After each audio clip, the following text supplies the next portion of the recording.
When things are going wrong in our lives, we tend to always want to blame something external. So we tend to want to say that someone did this to me, or someone must have put this on me, someone put a spell on me, someone put the evil eye on me, someone possessed me, and so on and so forth.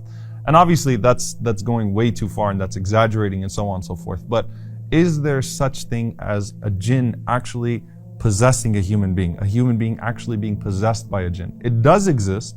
And Allah subhanahu wa ta'ala, He affirms this in the Qur'an. Allah subhanahu wa ta'ala says, الَّذِينَ يَأْكُلُونَ الرِّبَا لَا يَقُومُونَ إِلَّا كَمَا يَقُومُ الَّذِي يَتَخَبَّطُهُ الشَّيْطَانُ مِنَ الْمَسِّ. Allah subhanahu wa ta'ala, He says, describing the people who engage in usury and riba and interest, that they would stand on the day of judgment just like the one who is possessed and who's overtaken and being beaten on the inside and so on and so forth by the shayateen. So a person who's possessed by the jinn. By Allah saying that, Allah subhanahu wa ta'ala again is acknowledging that there are some people that can actually be possessed by the jinn.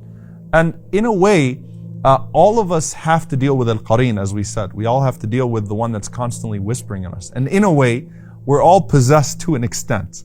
Because the Prophet ﷺ says, إِنَّ الشَّيْطَانَ يَجْرِي مِنْ إِبْنِ آدَمَ مَجْرَى الدَّمِ. That shaitan flows through the blood of the son of Adam, the way that, or flows through his veins, the way that blood flows through his veins. Meaning, you're always dealing with this to an extent. However, again, you're keeping it under control by keeping your trust in Allah subhanahu wa ta'ala, doing the things that bring about protection in your life, and so on and so forth. Now, it's important for us to find a middle ground here. Anyone that has actually dealt with people physically, and you don't deal with people physically through watching YouTube videos, okay? Not everything you see online is actual, but anyone who's actually dealt with people that have had issues with being possessed has seen some incredible things, has seen things that cannot be explained except by these things that are supernatural, right? And again, I'm not talking about the fake stuff. I'm talking about things that are real. Any imam of any masjid actually has had people come into his office and has seen things from people that are definitely supernatural, and definitely people that are dealing with jinn. And then of course you talk to people that are actual raqis, that actually try to extract jinn from people in accordance with the Qur'an and the Sunnah, and underline in accordance with the Qur'an and Sunnah, because there's a lot of shady business that takes place there too. And they've seen a lot of things. So it's important for us to not deny everything that we've never actually dealt with or seen, and at the same time not to exaggerate, right? I once had someone tell me that I think I'm possessed by a jinn. I said, why? She said, because when I read Qur'an, I get sleepy. I'm like, that means you're human actually, right? That you get sleepy and you get tired as you read Qur'an, right? Because if a person was truly possessed, they would actually feel pain when they read Qur'an. So yes, sometimes jinn can possess people, and in fact, sometimes jinn can actually speak through human beings, right? And subhanAllah, it's a very frightening experience, and and people have experienced that. And the easiest way to get possessed, the easiest way to bring that into your life is to disobey Allah subhanahu wa ta'ala. Because when you disobey Allah, particularly when you do something major, like leave off the prayer, the ulama frequently associated a person leaving off prayer with jinn possession. Why? Because you remove the protection of Allah subhanahu wa ta'ala from yourself. Or if you do the major sins, and particularly Allah mentioned, for example, one of the most disgusting sins, which is riba, which is usury. And I can tell you that I've rarely dealt with anyone that had that issue, except that they were dealing with a major sin, that they were not praying, that they weren't coming to the masjid. The first time I actually saw them in the masjid was when a relative who does come to the masjid brought them and said, my cousin, my brother, my sister, so on and so forth, is possessed by jinn, or someone that sells haram, or so on and so forth. So that's the easiest way to have that happen to you, is to allow the protection of Allah to be removed from you by doing those things. And remember that when you do things that offend the angels, they leave you. And when the angels leave you, the shayateen come around. So if you're surrounding yourself by shayateen constantly and doing things that cause the angels to leave you, then what do you expect is going to happen to you?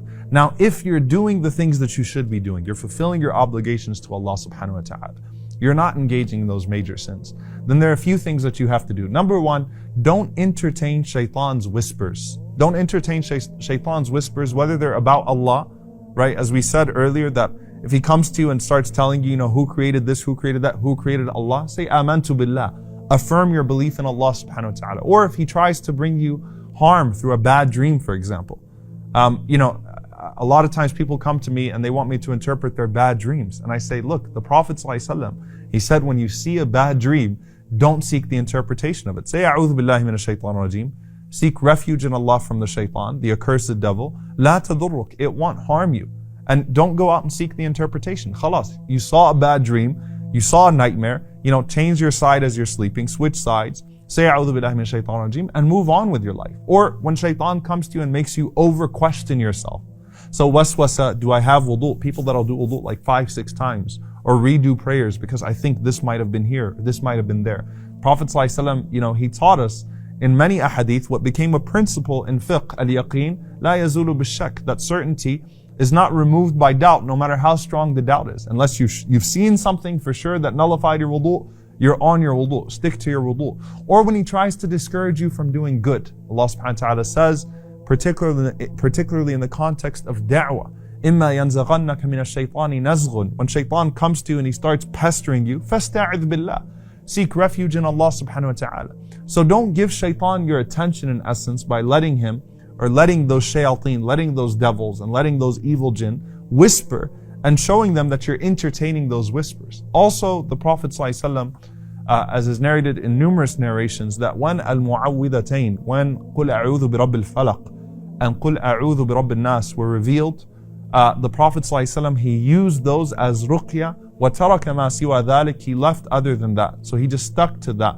The Prophet ﷺ used to read the last 3 quls, he used to blow in his hand in the morning and in the evening, and he used to wipe those hands over his body as he was reading those 3 surahs, sallallahu alaihi wasallam, in the morning and the evening, and he taught us to do so. And that's a protection for you. The Prophet ﷺ also said what protects the home from shayateen is the recitation of Surah Al-Baqarah. Surah Al-Baqarah expels the devils from your home. It expels the shayateen from your home, and that's both preventative and it's a cure. Okay, so it's better to do that before you have shayateen in your home, you have devils in your home, but it's also a cure. The Prophet ﷺ, he also mentioned to us, and this is probably the most effective treatment and the most effective way to avoid that happening to you, Ayatul Kursi. Okay, reciting Ayatul Kursi specifically from Surah Al-Baqarah.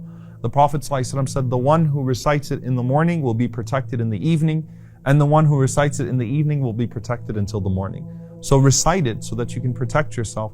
And lastly, and this is not exclusive to anything that I've mentioned so far, but just tied into everything else. Trust in Allah subhanahu wa ta'ala. Remember that we already said when we were talking about divine decree, nothing can harm you except by the permission of Allah subhanahu wa ta'ala. So put your trust in Allah subhanahu wa ta'ala, affirm that trust, do the things that He tells you to do, and know that if Allah gives you a cure, then that cure cannot coincide with the devil or with a disease that's given to you by a shaitan.